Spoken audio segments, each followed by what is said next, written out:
ඥානවන්ත සිතක් ලබා ගන්නා පිණිස අපේ දවස් ගනින්නට ඉගැන්නුව මැනව.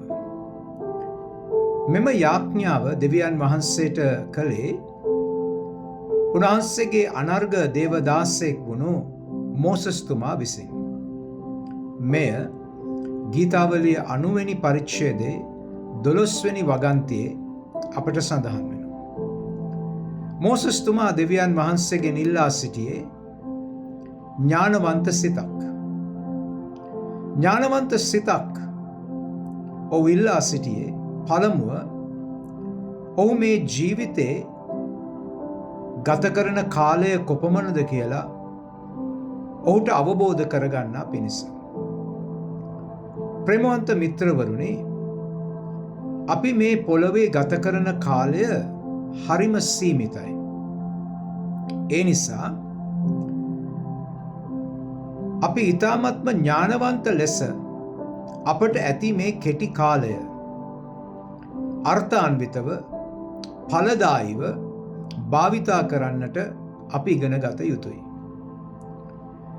එක්තරා මහලු කාන්තාවක් දවසක් බස් රථයක ගමන් කරමින් සිටිනවා. මේ බස් රථයට තරුණියක් ගොඩ වෙනවා. ඇගේ මුහුණ දිහා බලන විට විශාල කනස්සල්ලක් කලකිරීමක් පේන්ට තිබෙනවා. ඒ වගේම මේ තරුණිය ඉතා බර මලු දෙකක් උසුලාගෙනයි පැමිණියේ. ඇය අර මාළු කාන්තාව ළඟ තිබුණු හිස් හසුනේ වාඩි වුණා. මේ මලු දෙක තරමක් විශාල නිසා මේ මලු කීප වතාවක්ම තදින් අනිත් ආසනේ වාඩි වෙලා හිටපු මහලු ස්ත්‍රියගේ ඇඟේ වදිනවා.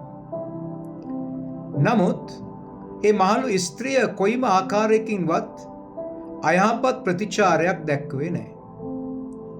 ටික දුරක් යනකොට අර තරුණිය මේ මහලු ස්ත්‍රියගෙන් අහනවා, කීප වතාවක් මගේ මේ බර මලු ඔබගේ ඇඟේ වැදුනා. ඔබ මොනම ආකාරයකින්වත් නොරුස්සන ස්වභාවයක්, කේන්තියක් ඔබ පෙන්වුවේ නැහැ.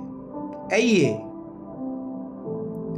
මේ මහලු ස්ත්‍රිය මද සිනහවකින් මුව සරසාගෙන අර තරුණියට කියනවා, දුව, මම ඉස්සරහා බස් නැවතුම් පොලෙන් බැහැලා යනවා.